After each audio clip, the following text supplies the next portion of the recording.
Hello, today from the home office. As you can see, sunny day.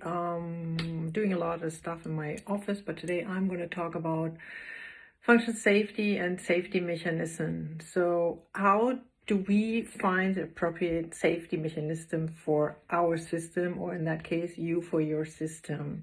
So how do you know which safety mechanism is the right one?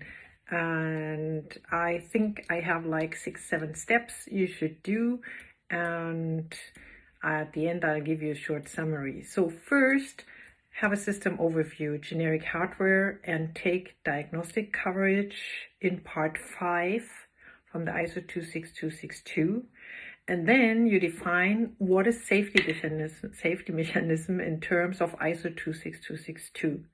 Then you take the failure moves, you do the implementation in software hardware, and then most important, verification is in failure and fit. That means fault insertion testing. I just, getting confused with all these abbreviations. So when you have the system overview, generic hardware of a system, you go to figure D1 in part 5, and there you'll find the solution. Because I think a lot of people keep forgetting that when I started working in 1998 with that, all that in the EEC 61508, we really had diagnostic coverage, and we were doing like what could be happen, which mechanism do we need, and we just took a look in the standard.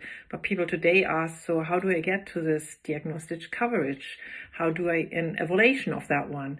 And the diagnostic coverage is a term that is a rationale for the compliance with the single point fault and latent fault metrics, which are defined in clause 8 in part 5. So, well, who's interested can ask for the slides, because I prepared some slides, but today I'm just going to show how I work in my office. I go into deep dive with one question. How do we get to our safety mechanism? Is it coming from the standard? Do we have a set of generic ones? And yes, we do have a set of generic safety mechanisms, especially if you have a certain type of controller. So when you have the safety mechanism, you can also have them from the FTA, from an FMA, from DFA and HACCP.